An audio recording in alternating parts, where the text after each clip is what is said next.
PFC, Rod Lawrence, United States Army, Vietnam. I interviewed Rod in Longmont, Colorado, April 6, 2007. I was there for a week interviewing veterans of World War II, Korea, and Vietnam. And Rod had sent me some information about his service in Vietnam, and I said I got to interview. He was drafted into the military in 1964, served in Vietnam 1965 to 1966 with the 173rd Brigade, Airborne Brigade, 2nd Battalion, Charlie Company, 2nd Platoon, Weapons Squad. And he has another unique story, folks, another piece of the puzzle to Vietnam. As all of you out there are learning more about Vietnam, it's incredible. All these different stories, it's just amazing. I'm so thankful. I thank God always that I can serve my country and Him through the lens of my camera. And Rod's story is one of the best that I have. I want to thank Michael Surofsky for stepping forward and helping to sponsor some of my stories. And Michael, thank you for allowing me to share Rod's story with my YouTube audience and on my Voices of History radio station. And thank you for your commitment to my work, to our veterans, and getting these stories out there, especially into the hands of our young people who need to learn about these stories. So, Michael, look forward to working with you in the future. Folks, if you'd like to sponsor a story like Michael has, please, there's information in the video description below the video. Information on my website, larrycapato.com. At the top of the page says Sponsor a Vet. Click on it. It'll show you pictures of my veterans, some of them, not all of them. And you can choose a story and include the veteran's name in the sponsorship, and I'll do the rest. If you'd like to donate to my work, there's information in the comments section of this video. Okay, folks, Rod Lawrence, Vietnam. Here's another part of the puzzle, as it were, as we put together Vietnam and through the eyes and ears of these veterans. And contained within these stories is why we've had our freedoms, folks, and how we're fighting to keep our freedoms today. And God bless our veterans. And salute you, Rod. Thank you, Michael, again for sponsoring this story. And hopefully you'll enjoy it. Subscribe to this channel and share the story. God bless you.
Battery dies on that mic, I'll probably stop us and put another one on, so that might happen. I'm warning you now ahead of time. But let's just start talking about what year you were over in Vietnam. Well, I went over to Vietnam in May of 1965, stayed to June of 1966. Okay. And how old were you back then when you went to Nam? Just about ready to turn 21. And how old are you now? I'm not good at math, so help me with the math. I'm 63 right now. Oh, they don't look 63. Oh my goodness, you look good. You look good. Were you drafted or did you enlist? I enlisted, and when I enlisted, I signed a special piece of paper when I went in that I would volunteer to go to Vietnam should the opportunity come up, and I guess they took me up on it, because halfway through my hitch I did end up going over there.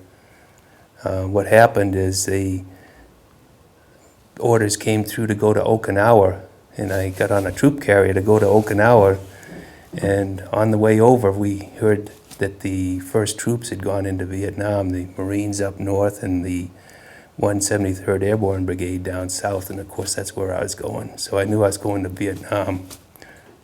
So when you're in basic training, are you thinking about the fact that you're going to Vietnam? Are they preparing you for that? Or at the time you went, what year did you go in again? 1964. Okay, so really, it hadn't really ramped up to the point of going over there yet, the troops. But Right, this was not until 65, and that's when they decided to send troops in. And when they did, was it, I guess, obviously you guys were ready, trained and ready to go? I had all the training that was necessary, but when I got to Okinawa, the troops had already left. They gave us a week of jungle training. That's something I hadn't had. And so when I got there, I pretty much up to date on everything that I had to do. The one thing is that I was a supply clerk. When I got over to Vietnam, they didn't need any clerks. I went right into the infantry. So, and of course, when I got back stateside after '66, they needed a clerk again. So it's kind of a funny way that things happen. So you tell me again, you were with 173rd, tell me the unit, the battalion, company, and then what your rank was at the time. I went over as a PFC, and I was in the 173rd Airborne Brigade, 2nd Battalion, Charlie Company, 2nd Platoon, weapons squad. And your MOS again? I was a supply clerk, Okay. but I was also trained to be in the infantry. So did you get into combat over there? Were you in combat situations, obviously? Quite a bit. Yeah. Did you work with the Huey helicopters in and out of areas? Or? Benoit was a base for the Huey helicopters. It's an air base, and that's where we were stationed. And out of Benoit, we went on a lot of combat missions. I think on the average, we were out every other week on combat missions. And as it turned out, our mission turned out to be moving in the bigger and larger infantry units like the Big Red 1, the 1st Cab Air Mobile, and 25th, and most of the bigger units. So what's it like to be a young man in Vietnam? First time you got in country, was the geography of the country what you thought? Was it hot? What do you remember about going in country the first time? Well, it's strange. We flew in on a C-130 and got off the plane, and there were people all around us with guns, guarding the plane as we got off. And when we moved into our base camp, the base camp at that time was still just a rubber grove with just rubber trees, and everybody had small tents that they were using to live in at that time. And it's pretty scary the first day. My sergeant that I was hooked up with in our platoon, he made things a lot easier, calmed down the nerves and so forth. But it's kind of scary the first couple days there, trying to get used to it, because you started, it was hard to sleep. You were pretty edgy, trying to get used to the surroundings. But after that, it wasn't too bad. You got used to it and started going out on patrols and started doing normal things that you do in an infantry unit. So what do you remember about just the engaging the enemy over there? Were you fighting the Viet Cong, the North Vietnamese? Well, our impression was that we would be fighting Viet Cong, the black-suited Viet Congs that were equipped with, carbines and, makeshift weapons and stuff like that. What we ended up fighting was NVAs, which are the North Vietnamese regulars, and they were well equipped. They had sophisticated weapons like AK-47s, Chinese assault weapons, and we even found a couple 50 calibers after one battle that had wheels on them that were made in China too. So what we ended up fighting was the regular NVAs. We saw very, very few of the guerrillas that used to be there. There's like a total replacement. And the fighting was pretty intense in most cases. We spent a lot of time chasing them all over the country, or pushing them out of an area so that other combat troops could move in. I think the 1st Air Cav, they had a huge battle up in the north, and I think you remember the movie that you saw that, well, we were there a month before all that happened. And we pushed all of those Viet Cong out of there before they moved in. And so the Viet Cong all came back afterwards. It's kind of unusual because some of these units really didn't protect their areas and do all of the necessary patrolling to keep the enemy out. So I know in one instance, the Big Red One had a whole battalion with heavy artillery, and they had their armor and all of their men there, and they were getting mortared every night. And they didn't know where the mortars were coming from, so they called us in to look around for them, and we sent my platoon went in there and spent the night. And just about midnight, lo and behold, right next to us, a mortar tube starts going off, and these guys come out of their holes, and they were shooting mortars at the Big Red One's base camp. So we silenced them, and that was the end of that. But I mean, they could have done that themselves. So it's quite an experience. So as far as the helicopters in and out of the landing zones, you were going in and out, being inserted in areas? We used helicopters to go to almost all the places we went to. The only place that I remember going to without helicopters was down to the Mekong Delta, which is a swampy area down south. And we tried to go in there with armor support because they had a lot of bunkers that we had to break into and push them out of. And as it turned out, all of the armor and all of the APCs got stuck in the mud. We ended up having to do it the hard way on foot and drive them out the hard way without any armor help. So are you a rifleman then, an infantryman? I started out as a point man, which is the very first man in the platoon, and I became a M79 gunner, which is a grenade launcher. And then shortly after that, I had a machine gun, and I was in the weapons squad. So you're point man. How long did you do that for? A month? About a month, yeah. That's a pretty scary position. Were you appointed to that, or? New people always get to be point. I've heard that. Yeah. I guess it's because they don't know who you are, and so therefore they have to break you in somehow, and that's the best way to get the fear out of your system, is to be right up in the point in front of the whole battalion with somebody in a compass right behind you.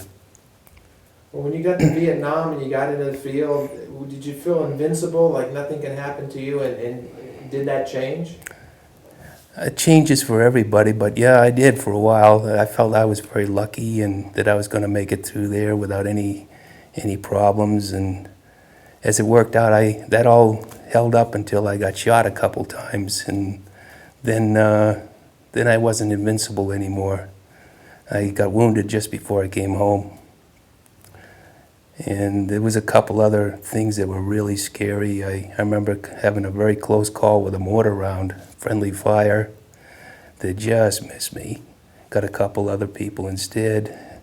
I remember an airstrike that was a little bit too close and got dirt all over me when I was on point. And I remember crashing in a helicopter when we were trying to get out of one of the areas.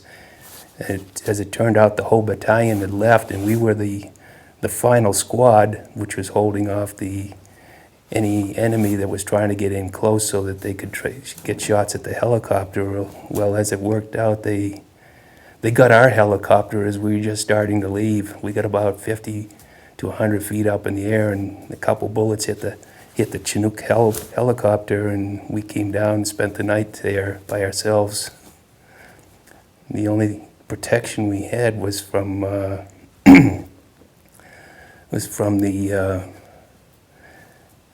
Puff the Magic Dragon, which is a DC-3 that had 50 calibers on it, and they could cover a whole area like a football field with bullets.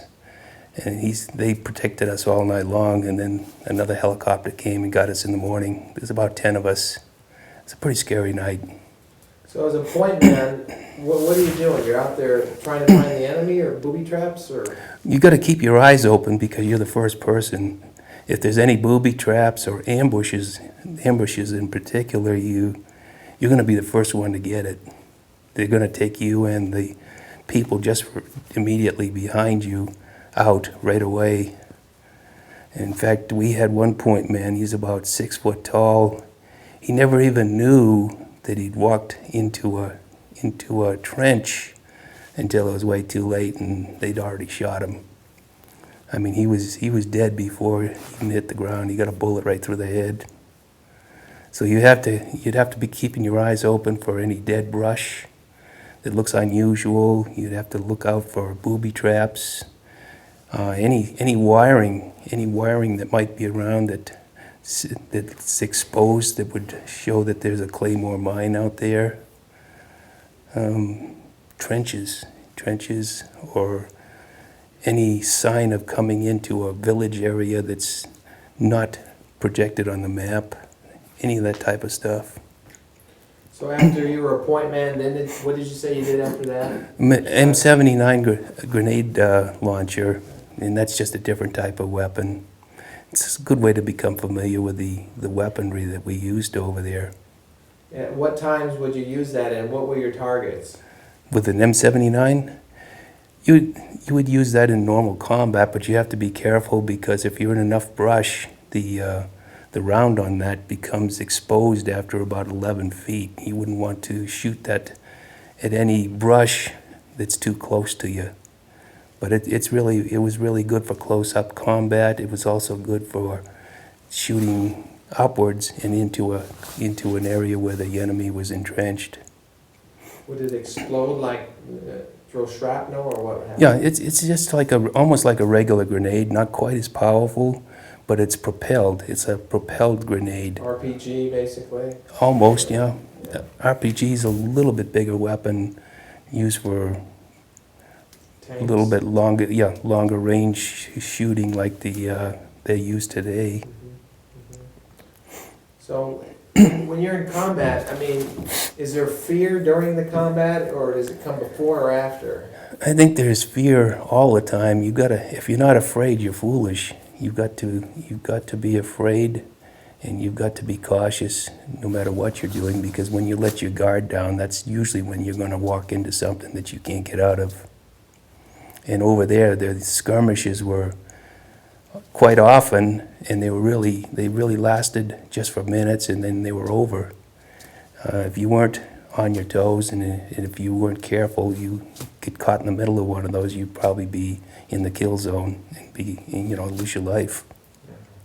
Tell me about, obviously, you were a private at that time, is that your rank? PFC, Okay. That's an E3, Okay. and then when I came back, I was in E4, which is a specialist 4th class. You came back?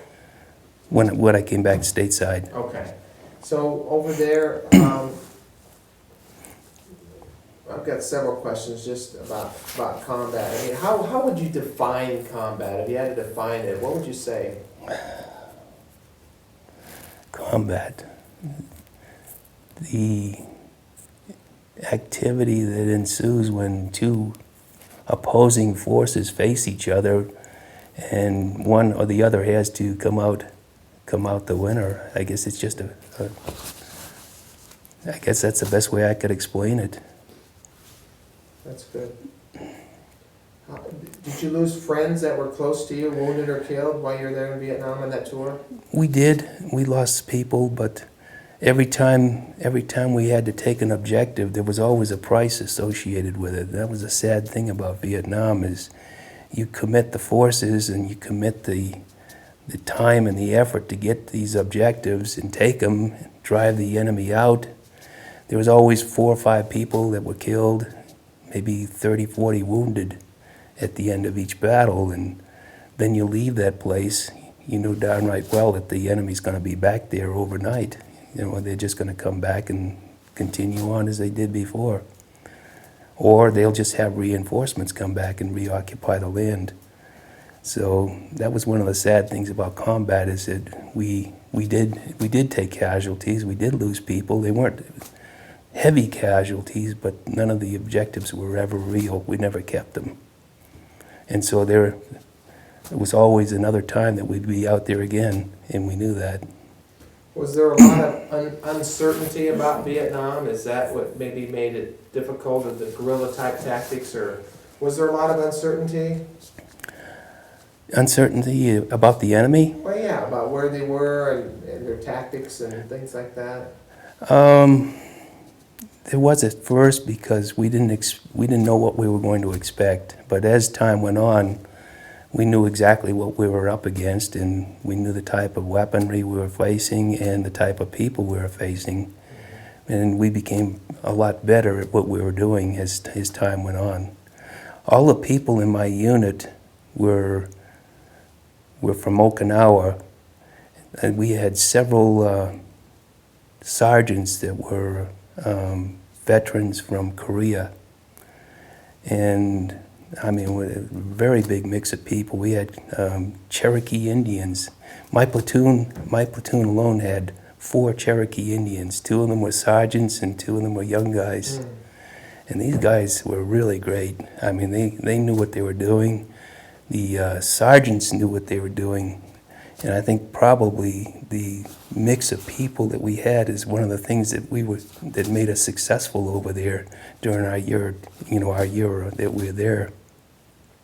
Tell me about the camaraderie that you guys shared.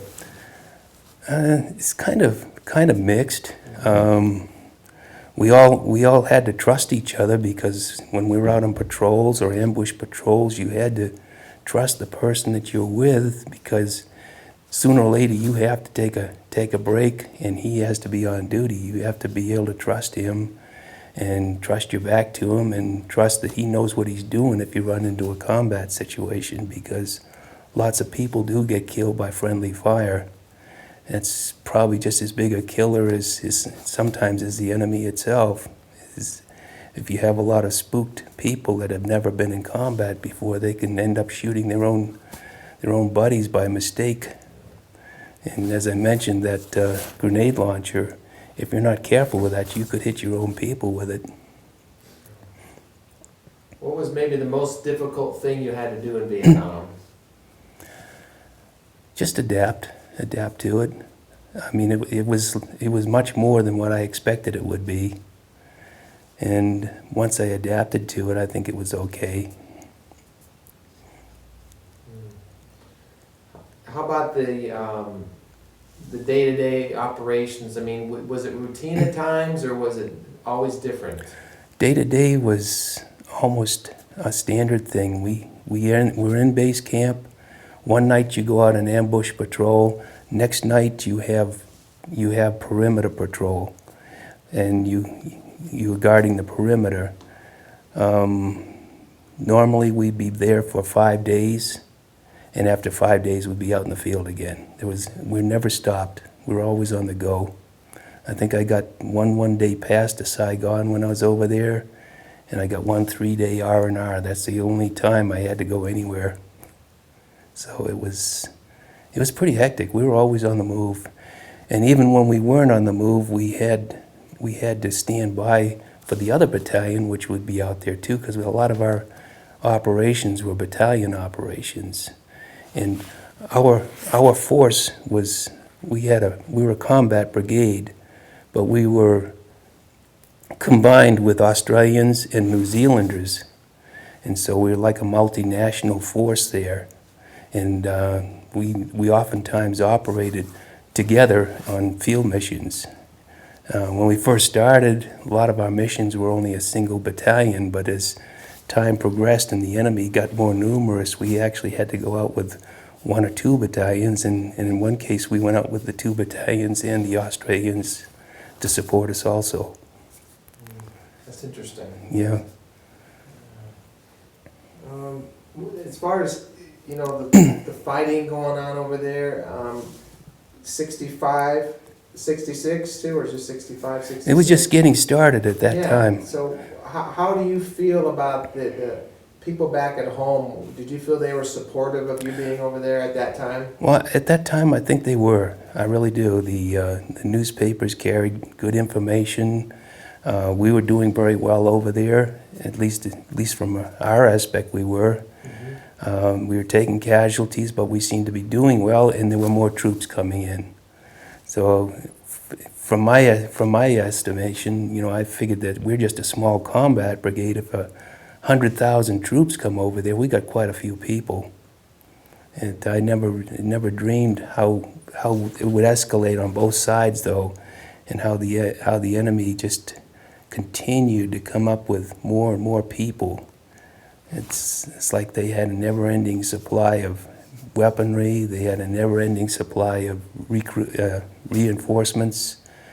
I know there's one battle we got in over there where we destroyed almost 1.5 regiments of Viet Cong, a headquarters unit that we were after all the time that we were over there. We just about wiped them out as far as being a unit. A month later, that whole unit was all back there with all new people. We were back out there fighting them again. Are you conscious of fighting for like God and country, or is it just a matter of survival when you're out there in combat?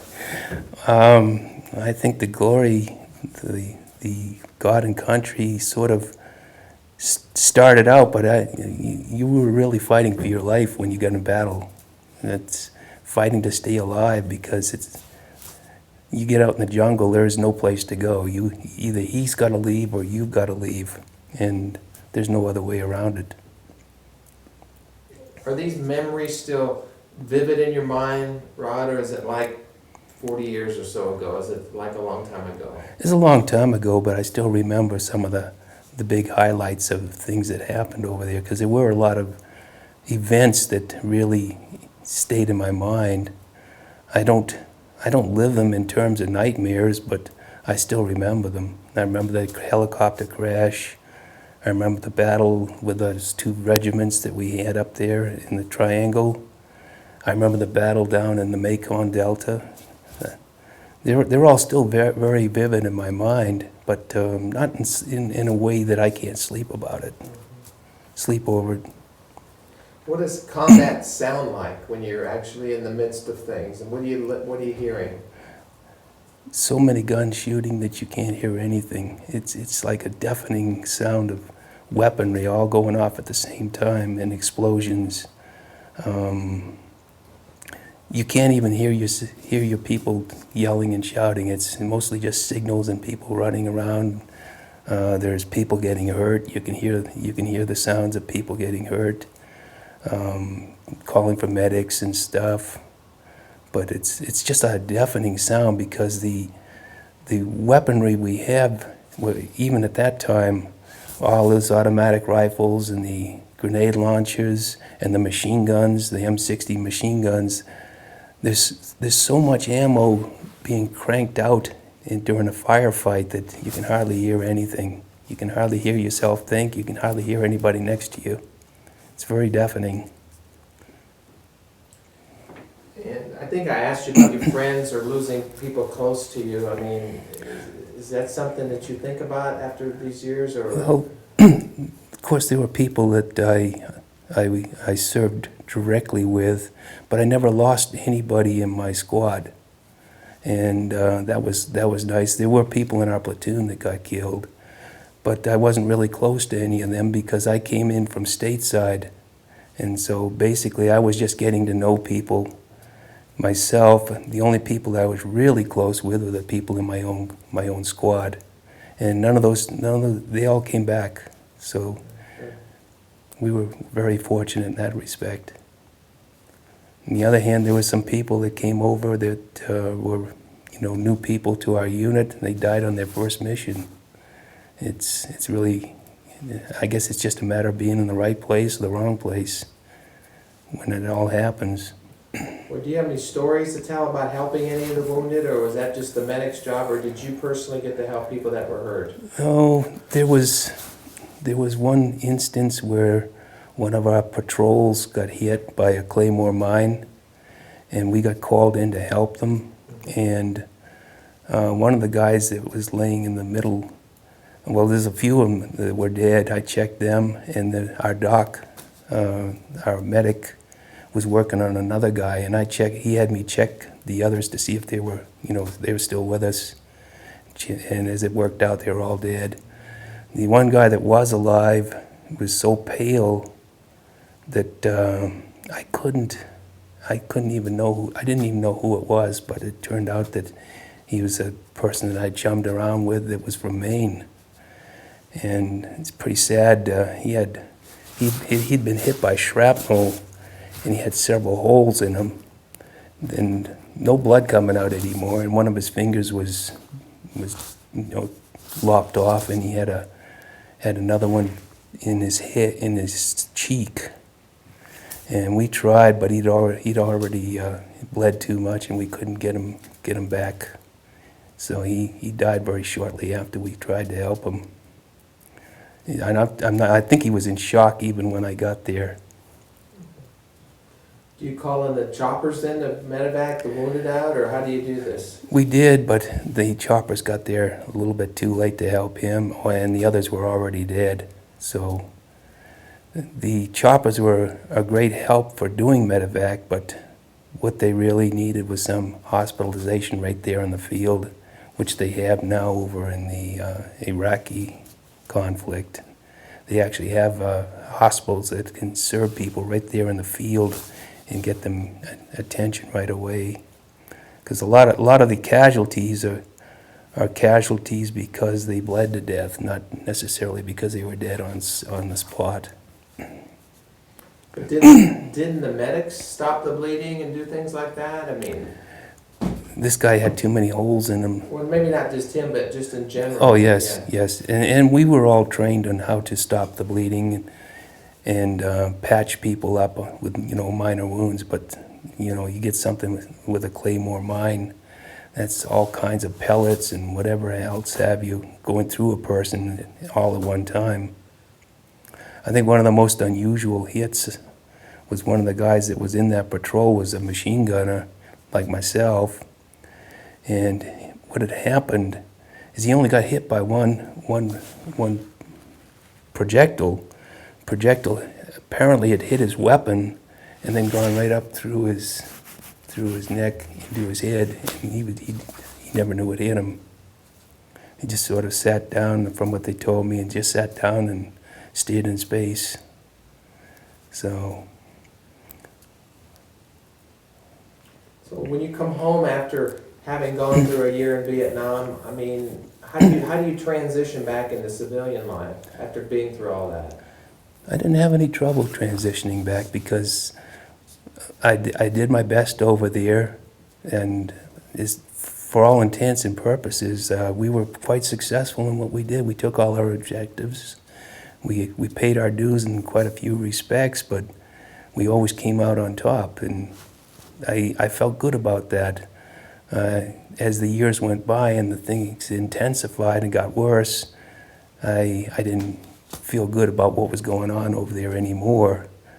But I do think I was very lucky, and that if I had gone over there again, I might not have had such good luck as I did the first time. I only had about 6 months left when I got back, so I did not re-enlist to go over again. So how long was your enlistment then? 3 years. So you served a year in Vietnam, and then after 3 years you were out then, basically. Right. Yes. I had about a year and a half in. I spent a year over there, and then I had 6 months left when I got back. And 6 months was a normal rotation stateside, and then everybody went back over again. So I either have, in order for them to send me back over, I would have to enlisted for another 3 or 4 years. Why do you think you came back home and were okay? A lot of the Vietnam vets I've talked to have had problems adjusting, and I think they ran into different situations that are hard for them to accept. Maybe friendly fire incidents, or seeing their buddies killed, or having things go wrong that they just did not anticipate. There's so many different ways to die in combat, and so many ways that people get killed in combat, and sometimes it's friendly fire as well as other things that happen. maybe sometimes these guys didn't come back with as much confident feeling as I did when I came back. You did well. I mean, obviously you did something right or something. Well, you know, like I explained, the unit that I was in was a very well trained jungle fighting unit. They trained in Okinawa. That's all they knew how to do, was to fight in the jungle.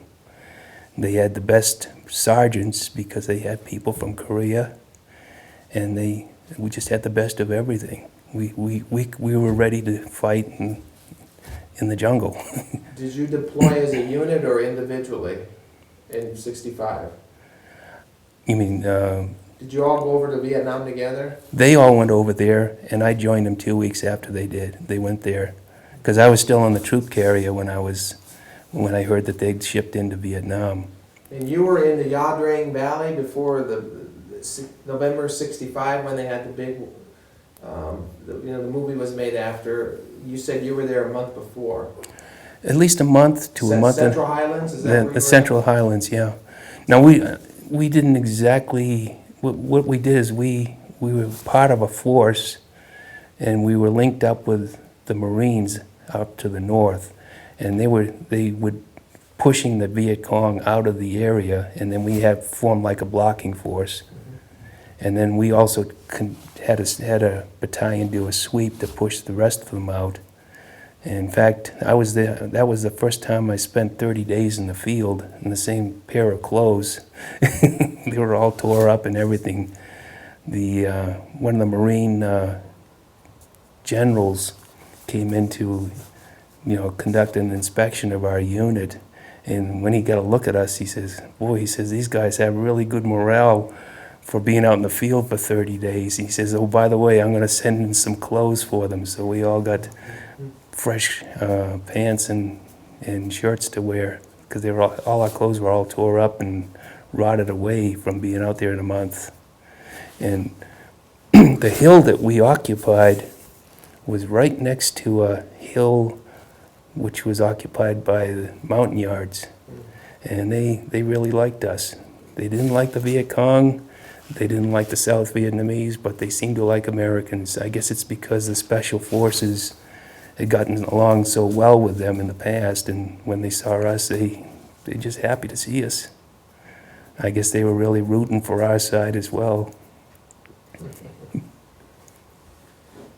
Did you see the 9 News broadcast, or did you see the article in the paper, the Contact Me? I forget. My wife saw the 9 News, and she told me about it. What did you feel when she told you that? I mean, about talking to me. How did you feel about that?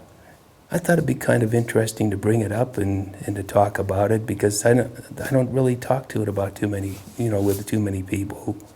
There's not really too many people that want to talk about it or even hear about it, and you don't really just want to go out and volunteer that stuff to everybody, because they probably don't want to hear it. As far as they're concerned, it's a done deal, and it's happened, it's over, it's something to be forgotten about. Part of why I'm doing this is to help educate our younger people today as to what we have in our country and why we have it, and the sacrifices that were made for our country. I mean, you saw people dying in combat. Tell me, what would you tell a young person today about the price for freedom? It's been very high. It's very high. It's cost a lot of lives.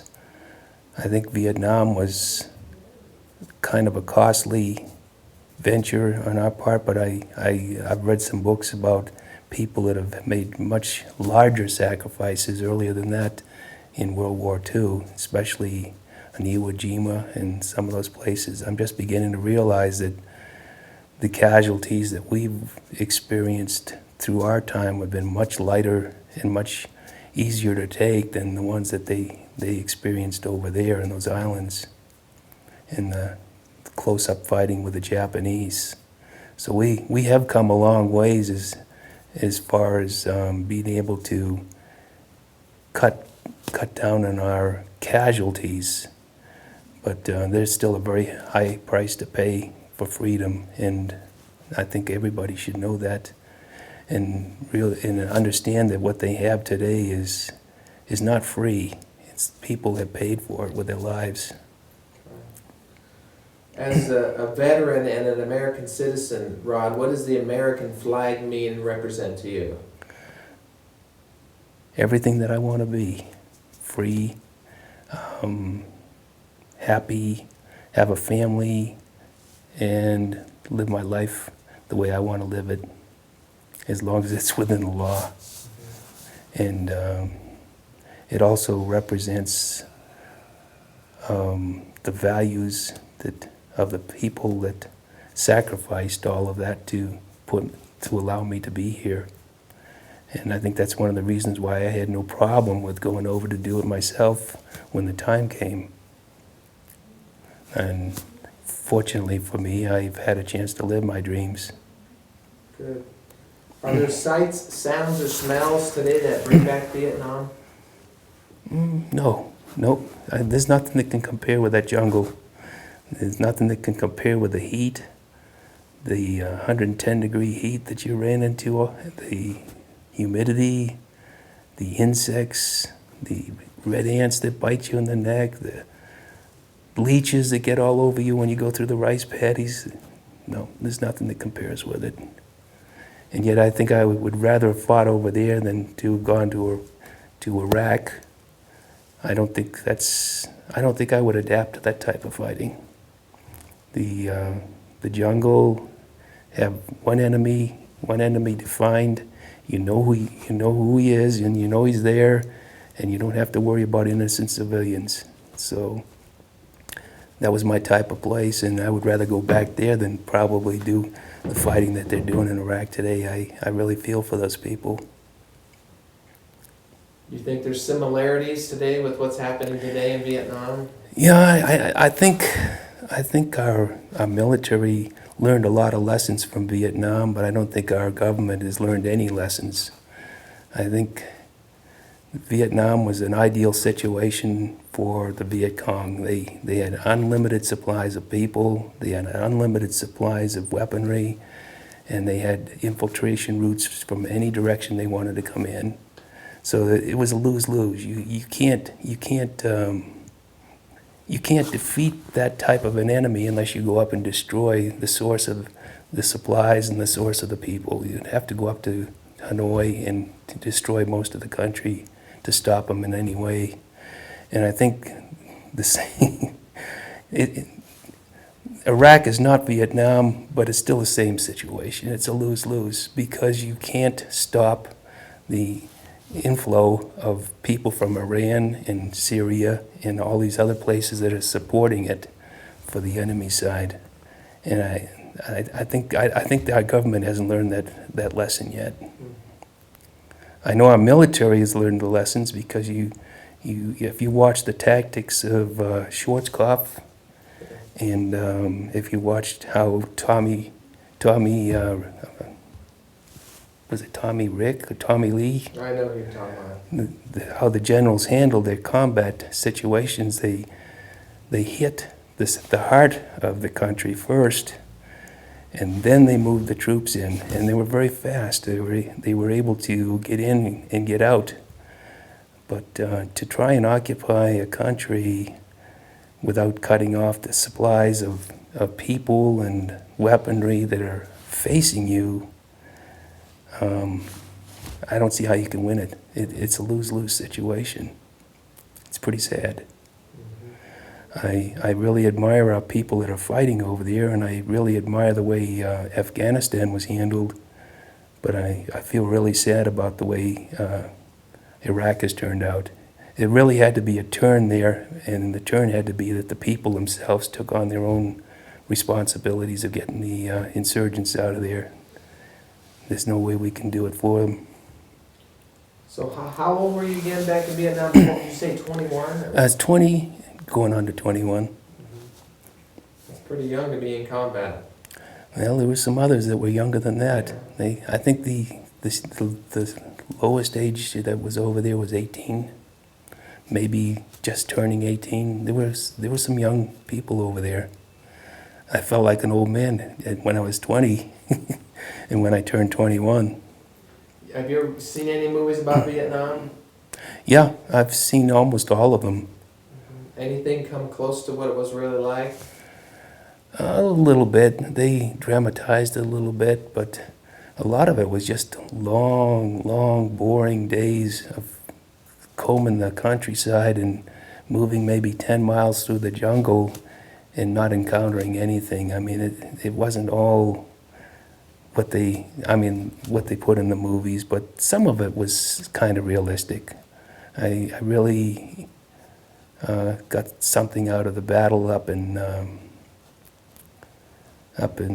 Pleiku area, with the 1st Air Cav. I found that pretty interesting because we'd had a similar battle with the Viet Cong, but not quite as heavy as the one that they ran into. I mean, ours was a lot more controlled, and we were in control, and we took them out. But that was a seesaw battle all the way, and it's hard to imagine, even after being in combat, what that would have been like. So I think they did a pretty good job. Rod, did Vietnam change you as a person? Made me more appreciative of the things that I have when I got back here. Made me want to enjoy life every day as much as I can, and live the best way I can. And it actually made me finally settle down and establish some goals and what I want to do with myself. And so I started going back to school and started studying to, get an education so I could get a good job and have a family. What do you think people should remember about Vietnam?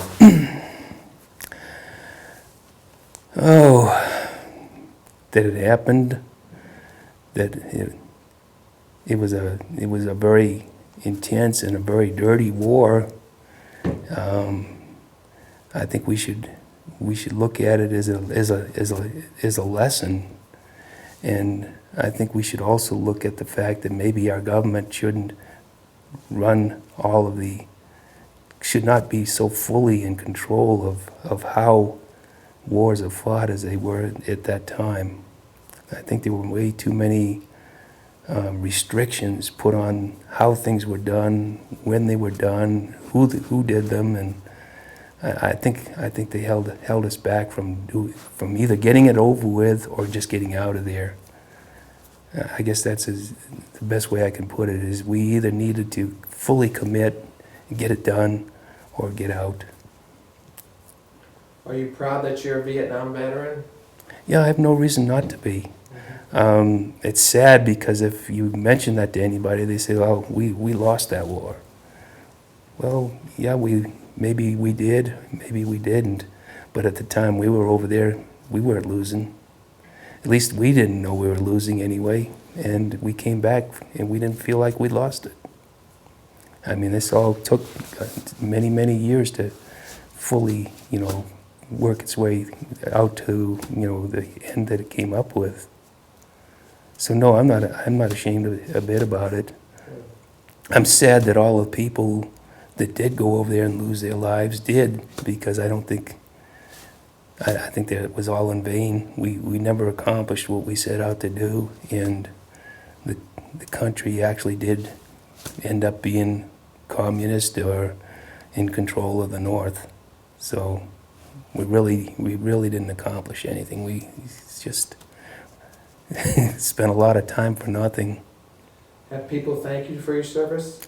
Yes, they do. In fact, I was surprised the other day because I was driving down the street and this car kept honking its horn at me, and I put down the window. I thought, well, I didn't cut this lady off. What in the world did I do? And she says, "Thank you for serving." And she says, "I saw your number plate," because I have a Purple Heart number plate on my car, and that really made me feel good. It really did. Instead of somebody yelling at me for cutting them off, she just thanking me for serving over in Vietnam. And I've had a couple other people do that too, when they see the number plate. Did you receive a Bronze Star over there? Or No, Purple Heart? Purple Heart, Okay. yeah. Did you tell me you had pictures too on the phone? Yeah, I have over 1,000 pictures that I took over Did you there. bring a disc too? I brought a disc that I can show you a few pictures. And Well, we're not quite done yet, but in a minute here, but just a couple. I took pictures as a hobby because the monotony of wandering through the jungle all the time and just continuously being on edge sort of takes a toll unless you do something to keep your mind occupied. And I found that taking pictures was really a nice way to do it. And I was able to get a lot of the human part of the combat unit where, you know, a lot of people, all they see or all they envision is just somebody shooting guns, but there's a human side too, the young kids and the tanks with the guys standing up and, you know, showing their machine gun or something, anything to break it up. And that kept me busy and occupied for the whole year I was over there, and I just took a whole lot of pictures. I never got a chance to take any of the bad stuff, but of all the good things I was able to get pictures of. That's something that's good. What about drug usage in Vietnam at that time? Was there any drugs? None. Because you hear a lot of things. Nope. I think the toughest thing that you would see in my unit would be somebody drinking a beer or having a cigarette or something. I know of no drugs that were in our unit, and like I said, it was a professional combat unit run by professional people that had served before in Korea. They wouldn't have that. They wouldn't allow that to happen. So it just wasn't there. And I was really shocked to hear that happen further down, or it was even insinuated that it happened further down. I don't know. I wasn't there when it happened. I didn't see it. And when you came home, was there any type of homecoming here in the States, or you just went back to work, or what? I mean, you were in 6 more months, but... Well, my family was really happy to see me, and all my friends. And they were happy to see me still alive, even though I'd lost about 20 pounds. Because I weighed 170 when I went over there. I came back 155. And I lost a lot of weight. Have you been to the Vietnam Wall in Washington? Not in Washington, but I've seen a copy of it out here, and I went to look at some of the names and looked to see if there were any names of people that I'd known that I thought were still alive that might be on the wall. But for the most part, I only saw some of the familiar names that I was aware of when I was over there. I'm going to ask you to do one more thing. At the end of my interviews, I always like the veteran to give me a salute into the camera. Can you do that when I tell you? Sure. Okay. From where you're seated there. You've got a hat on, so that's good. Okay, Rod, go ahead, right in the camera. Great, thank you.